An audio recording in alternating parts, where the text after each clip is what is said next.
we're going to talk about 2012, all the new stuff for 2012. Basically, it falls into three categories of things. We have, of course, the Centennial Editions that we showed yesterday. We have some new performance packages for Z06 and Z01 that we want to show off. And then we have interior upgrades and a couple other things. So let's just go to the next one. One of the things that we're doing, the way the Corvette has been packaged in terms of our different option packages, we have 1LT, 2LT, and so forth, hasn't really changed since the C6 was introduced in 2005. It's really been the same, and we really want to do things more. There's a lot of people trying to get younger customers and all customers, and really as electronics has become so much more prevalent in cars. We wanted to make that more affordable and easier to order Corvettes that have all the technology that you'd expect to have. So we have the new 2LT package. So we still have the 1LT, which is your standard Corvette. And if you go one step up to the 2LT, it's really a technology package, we're calling it. It's a new configuration. So you can get on that car, it will come with the Bluetooth phone, it'll come with the head-up display, the new Bose audio system, and we're going to talk about a little bit with new Bose Premium Audio, the navigation system, and the USB port and input jack, so you have all the connectivity you need in the car. So we think this is really going to help us, make all those things a bit more affordable, try to get some new customers into Corvette, and really have the things that people expect today in a high-tech sports car.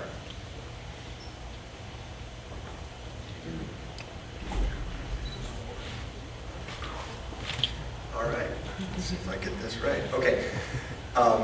You guys, I had a chance to talk to you a little bit yesterday, but this is all fairly new to me, and I am really excited to be here. I had a chance to come down with my team that I'm showing you here in the fall and do my and their first work the line, where we have employees that are working on the car come down and actually build cars at the plant. And boy, I got to tell you, Kentucky in itself is great. The people here are fantastic, but I've been with General Motors about 15 years, and the people at that plant are completely unique in the way that they approach this car and us coming down and visiting their home turf. It was a real treat, Dave. I really appreciate that opportunity. This is my design team. Normally, the way that it works is you get the people they give you. You got employees all over the building. They do different things, and whoever's available at the time you start a vehicle, that's who you get. This team, I was actually given the opportunity to handpick. You already met Ryan, and you'll see him around now, so he can't hide anymore. You know what he looks like, and he's really been mostly focused on the new car. He's been well versed in what he can and cannot say, so try, but hopefully he will follow that creed well. But we also have Kelly Crago. Kelly's a fairly young designer. He's working mainly on all the garnish and trim. It's kind of a thankless job, but it's something that has to be done. And normally, Kelly would have been on something a lot more advanced, I guess, or creative, but he really wanted to stay and work on this car. So that's saying something. And then we have Alex Campos. And Alex is responsible for the design of the 12-seat that you saw outside yesterday and today, and then I'll speak a little bit more to here. He's been working on that seat and on the seats for the new car. So I think he's ready to move on to something besides seats, but he has done a fantastic job. He's really pretty much an expert in this now. But and then there's Ryan. Ryan, I have to say, I'm going to embarrass you a little bit here, but he is the best designer we have at General Motors right now, on interiors in particular, and I think given the opportunity, he'd probably be the best, period. It's a real treat that we've got him to do the next car. So there's no excuses on this one. I wish we could talk more. Can't. It's all I can say. I can say this. I will have absolutely no problem standing at this product and talking to you about it. It is a real knockout. So, all right. For 2012 interior enhancements. These are small to most people, but I think you guys in particular are going to really appreciate this. On the base car now, you're going to get the wrapped armrest on both the doors and the center console. A little bit more foam, but a lot more comfort, so that's really good. The steering wheel, I think everybody saw. If you haven't, take a look at the new 12 models out there and the Centennials. That's a new steering wheel. It's a modification of the old steering wheel. We were not able to touch the airbag at all. We couldn't even change the grain on it. It was unfortunate because we really wanted to. But even with that limitation, I think we've really done a nice job of enhancing that, not both from a visibility standpoint with your chrome and some of the better fit finishes, but we've taken the leather wrap all the way up the spoke now, so it's a lot more comfortable. And we've added grip bumps, I guess. In the industry, we call them hamsters, because it looks like a snake that swallowed a hamster, I guess. So these are the bumps there at the 10 and 2 mark, to give you a little extra grip and all. So small thing, but kind of proud of that. Got another slide a little later, but we also did unique badges now for the center cap for all the different models, which we think was important. New suede seat inserts, that will be available not just on the special editions, but on the car as an option, and that's a real nice touch. And as Harlan already mentioned, we got the new Bose audio enhancements, including the tweeters up in the IP. So taking an already good system and made it a lot better. And the seat design, I'll get into that a little bit later. Thank you. Okay, brought in a few studio sketches of that wheel. Kelly was responsible for that wheel. Again, seems like a small thing. Those are always ones we got to watch out for. They really take a lot of time and effort to do, but he's done a fantastic job with those limitations. And down below you see some iterations that we went through on our way to the final one. Next, please. Here's those badges we spoke of. They're actually round in real life, not oval, but the idea behind this kind of came around. We call these happy accidents. We did that for the carbon edition. We wanted something special in that, and we found a technique that actually did not require a lot of tooling changes and would not affect our validation. And that, plus a special coating they call lens coating, was able to allow us to do this. And now that you're getting a special car that you chose because of what it was, you have a special badge in front of you that lets you know that as well. So that was a small but nice step there. Seats. Yes, we even do clay models of seats, believe it or not. We start with this process exactly the way that you will any other process in design. As I mentioned, Alex Campos and I worked on this as an enhancement. I've actually had a lot of you come up to me and say that you actually like today's seats, and that's great, but as we all know, we do get a lot of negative press on those. And there is some room for improvement on them, and so we did do that. We've added the shoulders or the wings. They're more of a visual sport cue really than anything, but obviously if you're going to change this, you want to make sure that it's noticeable. So we did do that. We've got new federal regulations in the headrest, but we were able to disguise those in such a way that it didn't look like you were adding a big, huge pillow up there. We've resculpted all the foam and added a firmer foam in the upper bolsters and slightly more aggressive, very slightly, but some bit more aggressive bolsters so that they hold you in a little bit better. And then same foam but new sculpted cushion, and then of course the trim pattern itself. But the clay model is a step in that process, and it's kind of interesting we start there, but by the time we're done, obviously it's a true statement there. This just shows you the difference between the two. I can tell you everything underneath that seat is the same as the current C6 from 11. Same exact frame, same hardware, same track, same electronics. So to get that big of a difference with that little change was a real treat. So we hope you like that. There's also another change, pet peeve of mine, the team knows this very well, was that dump handle on the back of the headrest. It's not the literal part, but it looks exactly the same as the one that was in the C4, C5, and the C6. So we wanted to see if we could do something with that. We couldn't change any of the kinematics of it, but we had free reign on everything else, which was nothing really. We were able to take and actually make a styled handle that operates exactly the same, but now in a convertible, when that's sticking up the top and the back, you don't have an unsightly little T-handle in there. So that one actually I'm very, very proud of for as small of a feature as it is. This is just to show you, this was the main affected area, of course, of the seat that we did. Subtle differences, but the look and the feel are much better than the previous. And there it is. I'm going to have one of those gold-plated hang that from my rearview mirror. Yeah, this is on the right there. You see the original one. It worked fine, nothing wrong with it. It just wasn't something you really wanted up there in your car, showing off to the world. So it works exactly the same. In that little notch in the bottom is a handle. You lift it up just like the other one, but we put a little decorative cap over it. It has the Corvette cross flags on it, and it'll be a nice little add to the seat. That's definitely not mine. Thank you all very much.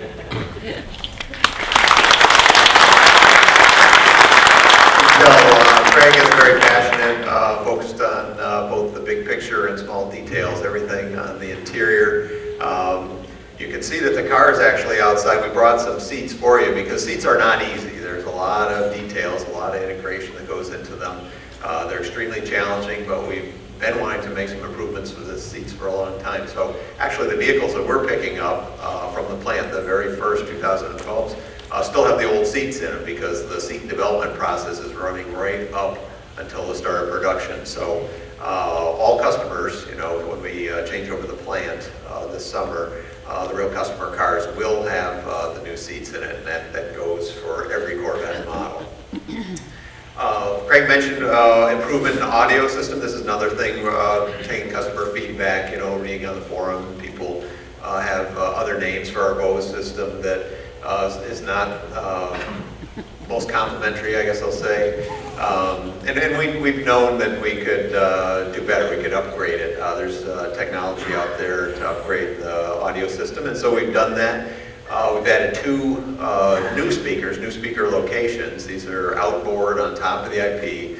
We've had the center speaker for a long time. That's kind of a mid-range speaker. So we've added 2 dome tweeters outboard on top of the IP. They're 1-inch.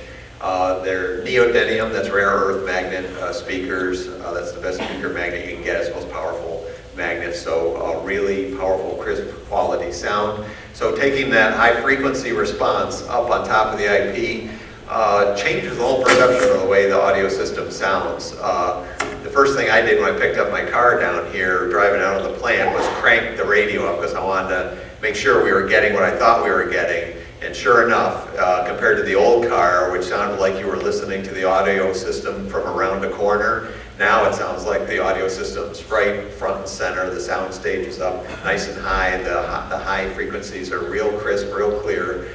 It's a world of difference. So that's kind of on the high end. On the low end, we have the 10-inch woofer in the door today, in both driver and passenger door. But Bose has a substantially upgraded woofer that takes the frequency range down even further. So that's kind of a plug and play. We're able to just put that in the door. It costs more, but it works better. And then we recalibrated the whole system. And then working together, it'll sound like a completely new audio system. So get your favorite tunes and check it out. So we're going from 7 speakers to 9 speakers. Even the woofer is also that neodymium speaker magnet material as well. Next thing is, last year we talked about the Z06. Last year was kind of the year of Z06. We did a whole bunch of upgrades.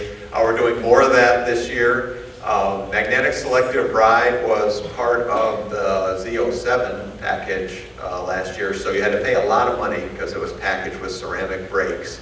So it was a very expensive option. But F55, or magnetic selective ride, is an extremely powerful tool, and based on customer pull, people would like to get that without necessarily having to go to those top line brakes. So for much less money, you can get that as an option on the Z06. You can get the cup wheel, we call it. It's a pretty special wheel design. And PTM, the pioneering technology we introduced on the ZR1, and now we're bringing it down to other markets or other models. It's been reviewed at by quite a number of third-party media, and pretty uniformly they come away impressed with the system. Pretty uniformly they find that they're faster on the track with the system on than the system off. Next slide. Of course, the Z07, which is the top level Z06 performance chassis package, we're now able to upgrade. Of course, you still get the ceramic brakes, you get red calipers. We're going to talk about cup tires in a second, Michelin cup tires, but this is the most aggressive chassis we're going to offer. So the Z06 with the Z07 gets those tires. Of course, the magnetic selective ride, PTM, a full width style spoiler, and one thing we learned as we were developing the tires is you have to do that in combination with the aerodynamic package. You have to generate more downforce from the aero package to make the tires work very well. Okay, that's for the Z06. For the ZR1, we also have cup tires. Now I'm going to talk about cup tires a little bit, but they're not for everybody. They are for the hardcore, track-oriented, performance-minded folks. They're very specialized tires, so we're separating, even on the ZR1, the king of the hill, you're still going to have the Michelin PS2s, and you're going to have what we're calling PDE, a performance package on the ZR1 that includes those cup tires. What we've done is we've packaged the cup tires with the closed ratio transmission that we've been offering on the ZR1. We packaged those together because those are the most track-oriented components. And then we've actually taken the transmission, the same transmission, but we've added taller gear ratios in 5th and 6th gear. Anybody who's driven a ZR1 knows you get out on the highway, and the closed ratio transmission is great for the track, but you end there with this 638 horsepower engine spinning at 2,400 RPM at 80 miles an hour. It almost seems like a waste. I mean, you can get much better fuel economy, less engine wear, and so forth. If you had a 7th gear, it'd be awesome. You know, you could put it in 7th gear and then drop the engine rev. So what we've done is we keep the close spacing on the lower ratios, and then we offer taller ratios at the top end for highway cruising, and we're going to get 2 miles per gallon out of that. So we packaged all that up. We actually have some performance data on this slide relative to the cup tires. Now, in my history on cars, I remember a long time ago when a car that cornered at 0.8 Gs was considered exotic. And then it was a long time before cars started cornering at 0.9 something Gs. When we were working on the C6 to introduce it in 2004, our goal for the Z51 was a stratospheric 1G. That means when you're going around a corner, you have just as much force going sideways as gravity pulling you down. And that's was considered kind of the ultimate goal. And it took a long time for cars to creep up to that sort of magic 1G barrier. It was almost like the increments of improvement were coming slower and slower and slower. It's really hard to get there. I kind of liken it to, in track, a 100-yard dash. The record for the 100-yard dash, it creeps down in hundredth of a second increments. That's until somebody like Usain Bolt comes along. I don't know how many of you guys remember Usain Bolt, the Jamaican, at the last Summer Olympics. All of a sudden he knocks off a 1/10 of a second just because, you know, he's a unique species of human being. I mean, it's just amazing what he did. Well, these cup tires are doing that on the car. It's like a totally new species of car. We blasted through the 1G barrier, blasted through the 1.1G barrier, all the way up to our preliminary testing shows 1.13 Gs for a street car, which I would have bet 10 years ago would never be accomplished on a factory vehicle. We're still doing testing. The number may actually go up from there. We like to do testing a lot of production vehicles. We're still just starting to produce the production cars, doing the final tweaks. But right now, our first look at it is 1.13 Gs, which may put us the best cornering car in the world as a factory car. You got 50-50 weight distribution. You got the tires at the front and back. You got the best tire engineer in the world, Lee Willard, who did a presentation yesterday. Spent an hour just talking about these tires. Working on the race cars on the weekend, working on the street car during the week, and putting all those lessons learned into this tire. That's why we're achieving this kind of performance. So it's about 8% more grip. As I said, usually these improvements come in 1/10%, maybe 1% at a time. Here we have an 8% improvement in grip. That correlates to 3 seconds a lap at VIR. And remember, this is over the PS2s. You know, these are kind of, the ZR1 is setting production car lap records all around the world. And now you got 3 seconds a lap faster at VIR. The stopping distance impresses me. 60 miles an hour, you imagine a car coming 60 miles an hour and coming to a dead rest in 100 feet is mind-boggling. When you're in the car, you're basically hanging from the seat belts. The G-forces are so intense as the car comes to a stop. Next slide. So, as I said, is Lee here? Lee Willard, are you here? Lee, could you stand up just for a sec? Just want to recognize Lee.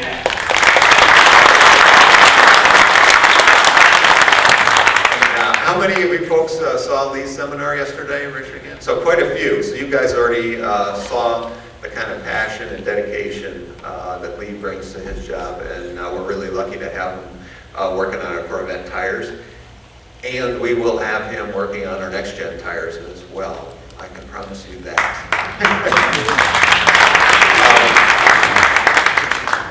Okay, next slide. So I already mentioned the transmission. You can see that we're kind of keeping the ratios 1 through 4 very similar, putting in taller ratios in 5th or 6th. Still not overly tall, the car's still extremely responsive, but we do get 2 miles per gallon better on the highway out of the ZR1, and actually is enough to reduce the gas guzzle penalty by $300. And then we're tying the close ratio transmission to those cup tires. Next slide. The wheels, you saw the wheels, Harlan mentioned it, the Z06X.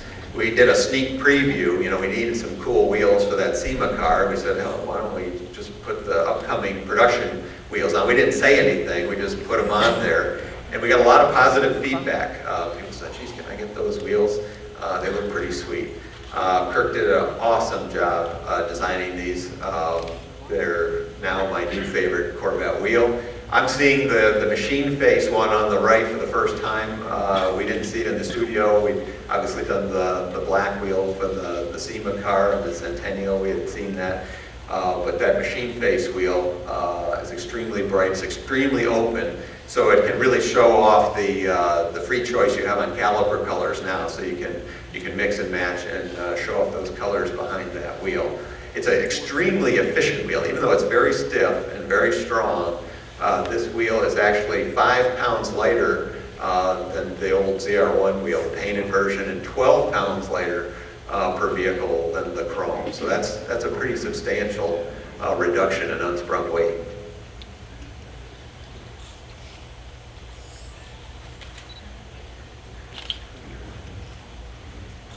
Good morning, everybody. Also new for 2012, we're giving you the option of changing your brake caliper colors. Starting with the J55 option, which gets you your cross-drilled calipers, you can now select one of 4 colors. As you know, the bright red, the velocity yellow, but now it's new is the medium gray, and then the bright silver. Now we're still protecting the blue that we have on the ZR1. We're not making that optional, but you can get any one of these colors on the ZR1 as well. Next, please. Also new for Grand Sport, and then we realized that, you know, the bright badge goes well when you get the chrome wheel option, but we wanted to also give you the option of matching the badge if you were to get a dark wheel. And you can see this on our Centennial car as well, but it's the satin black Grand Sport badge with red lettering. Next, please. New also now is the B92 option, and that this is a full carbon hood, both carbon inner and outer. It's actually lighter than the ZR1 hood, and that I think it is what, 11 pounds weight savings using this hood. Next, please. And then our colors for 2012. Our 2 new colors are going to be Carlisle Blue, and then of course you've seen the Carbon Flash. The Carlisle Blue, just as you can imagine, Lance Miller is already placing an order for a Carlisle Blue ZR1 that we'll all be anxious to see. And then, next please. The first 2 cars that you will see in Carlisle Blue will actually be a Grand Sport convertible and a Grand Sport coupe. And that those will be the first 2 cars to be painted, and you'll start to see those 2 cars doing the show circuit this summer. Next. The influence. And you know, we all know, we talk about, you know, exterior color being a huge personal choice for you as the customer, and we're always looking to give you different options and try new things. And here again, the Carlisle Blue being a light metallic blue, you know, our area of influence obviously it was the mid-years, and now we see a lot of light blues in that particular era for Corvette. Now, there were selective light blues later on, but I'd say they were in their heyday here. And here again, celebrating the 30th anniversary for Corvettes of Carlisle, we thought this was a great tribute to them. Next, please. For the centennial, and that, obviously embracing Louis Chevrolet, who he was. He was a car driver, race car fanatic, and designer. And that, when you start looking him up in the images and the history, it's a very compelling story. And we really wanted to embrace this and design a special edition around him. Next, please. This is actually the first sketch that we did for this. Believe it or not, in the lower corner, this is from 2008. And I would tell you, the intent here was to kind of get an early vision of what maybe this could be for the corporation, and we wanted to get a head start. But the lower images were a big influence for myself. I felt that these were very aggressive vehicles for the time, and would still be aggressive today. And even though they weren't color images, I liked the fact that how they looked in black, and that really influenced us to create this kind of black tone-on-tone appearance. Next, please. Here's the production cars. You can see outside, see how it translated, and of course it's about how much and the right subtleties and the right balance. But here again, it's showing the new carbon flash metallic black paint, and the satin black wheels, and then the satin black stripes. Next, please. Also, you'll notice on the C6R, we're also campaigning this logo. And we've got actually two logos for Corvette and the Centennial. The one on the hood you can see is what we call the Louis 100 logo, and then the other one is the Louis Driver logo, and then you'll see different apparel features on that as well. Next, please. To translate that logo further, you'll see this design off to the right. It's on the steering wheel, but it's also on the center cap, so there's consistency between the interior and the exterior. Next, please. Here again, you can see not only was it all about paint, but we also wanted to include the aero package. And then of course the performance wheels and tires are a big part of this on the Z06. Next, please. On the B pillar, you'll notice here again the logo. It's a subtlety thing. It's very tonal. We wanted it to be there but not be there kind of thing.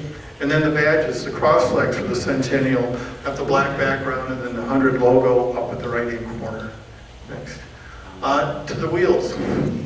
And that we've heard a lot of good dialogue around the red stripe wheels, and that and we're able to offer that on the base wheel for the coupe and convertible and for the RUR wheel. And that it was a little different challenge for the Grand Sport wheel, and we're putting Chevrolet Centennial lettering on that wheel. But I mentioned to some people, the actual process of painting this wheel, we actually start out by painting the wheel bright red first, then paint it with the satin black, and then we come back and the supplier actually chucks the wheel and actually mill off the black paint. So they're shaving off about 10,000ths of black paint to get to that red, and then the wheel gets a satin clear coat after that. But it really speaks to the precision of the wheel after it's manufactured, that you could still chuck it up and still turn it and not see anything out around or anything. Next, please. Just another close-up look at the wheel.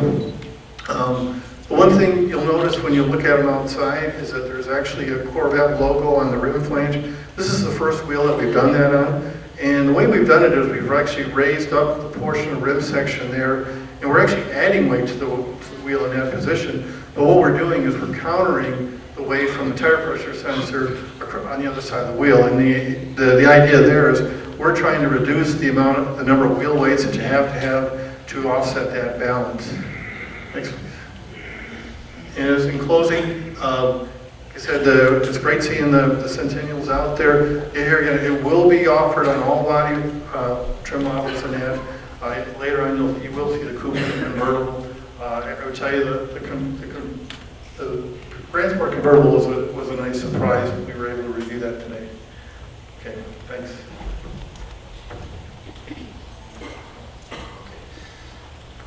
On the interior, as I mentioned yesterday, we really took the exterior lead on this and tried to complement that, and we were able to do that, I think, very nicely with the black and the red theme coming through. Based on what Kirk just covered, the satin black is a big part of the exterior, and we wanted to bring that into the interior as well. So we did the center trim plate in a satin black, which actually is a really nice look. Something that if I had my own personal car, I might want to do that to it. And then all the thread in the car, not all the thread, most of the thread in the car that we deemed valuable, we did in red stitching. So that's a real nice kind of look to add to that. Next. Okay, the seat. I was glad to see in the afternoon yesterday they brought out the Centennial show car, mock-up car, I guess we'll call it, because it had the seats in it with some of the details that we added to that. In particular, this embossment. I noticed yesterday I said embroidery. I apologize for that. It's an embossment. I'm showing you the driver's headrest here. It's actually reversed for the passengers so that both have the angled flag checkers going towards the center of the vehicle. That's kind of a big deal. We haven't done that before. It's also a fairly large embossment as well. It's had its struggles, but it came out really nice. We originally tried to do the Louis kind of head design for that headrest, and unfortunately it just got scary. And, you know, we did the old traditional relief method. We have a fantastic talent in our sculpting team, and Lydia Semyonov, who's an extremely talented sculptor outside of work, took that on and did a fairly large plaque of that. And unfortunately, as much as we really wanted to do that, it just got to the point you just didn't want that on the back of your head. So our graphic designer, Dennis Finos, who I know Kirk mentioned last year for all the racing graphics, he does all the graphics for us with our help. And he kind of did this just off the side, not thinking much of it, and this is what we ended up using because it came out really nice. And then the steering wheel logo. You'll remember from Kirk's presentation that the other one at the time that we had to choose from really just had the 100, made it a rectangle. And I was really struggling with how to make that work on this. So we just took the 100 off and worked with this, and I think Dennis did a fantastic job with this one as well, which again was all started back on the carbon. There you go. I can't say anything about the new car. Nothing at all. Nothing. I really apologize. I wanted to tell you everything, but I can't. All right, so Kirk and Craig just went over all this. This is a summary of everything Kirk and Craig just said, so let's go to the next one. One of the things, you know, when we're doing this cars like this, special editions, this one I think is really special. You know, how, is anybody in here 100 years old? No? There's one, we got one over there. Anyway, you don't turn 100 years old very often, so we really wanted to do something special. And one of the things we always wanted to do on the Corvette, and you know, is this idea of this black metallic, or you know, this enhanced black paint, because black is such a popular color. We thought this would be the time to do it. We're doing it for 1 year, just for 2012.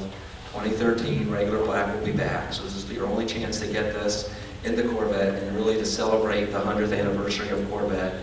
And as Kirk said, you can get it on the regular coupe, convertible, all the way up to the 01 on all the Corvette models. And one of the things that's really important, it also gives us an opportunity to get out the fact that a lot of people, everybody knows Chevrolet, but a lot of people don't know what Chevrolet was based on. We have 100 years of heritage. Chevrolet is named after, of course, Louis Chevrolet, the race car driver and designer. And I started to think, how many car companies are named after race car drivers? We want that, maybe Ferrari. I don't know about any others, and that are 100 years old. I know them. So we really wanted to use this to focus on Louis Chevrolet, and thinking back, you know, when Chevrolet was founded, some of the conflicts they had back in those old years was because Louis Chevrolet wanted to do performance cars, high-end cars, and Billy Durden, who also founded the company, he wanted, I'm going to go after Ford and beat the Model T and make Chevrolet the #1 car in America. And we still have that conflict today, and it's really great. I think the Corvette represents Louis Chevrolet's side of the company, you know, and this is a car that we hope that if he was alive today, he'd be proud to drive and proud that his name was on it. So one of the things too, that as you look up and you start reading about him, he's known for the never give up motto when it comes to racing. And we figured, you talk to Doug Feehan, talk to our race team and our drivers. Nothing fits our current race team better than that attitude of never giving up. Like Petit Le Mans last year, winning, a 10-hour race on the last lap. That really. So we wanted to show off that. We have the Corvette has been around maybe over half of Chevrolet's lifetime, but Chevrolet's always been about performance, racing, and high technology. Some of the timeline we have, obviously we debuted the race car with the new logos at Sebring. We previewed, people said they see the Barrett-Jackson auction. We auctioned off VIN 100 on that. You've seen the first 3 saleable cars that were built on display today. Production ordering for all 2012s. The order guides go out to the dealers Monday, so it's good timing there. We expect to see some media drives in June timeframe, and our 2012 production starts in June 20th. Here's the scene from Barrett-Jackson. $175,000 was the price for that car. So, and just the people that bid on it, everybody, seeing the car, I think everybody was excited about this tribute for 100 years of Chevrolet.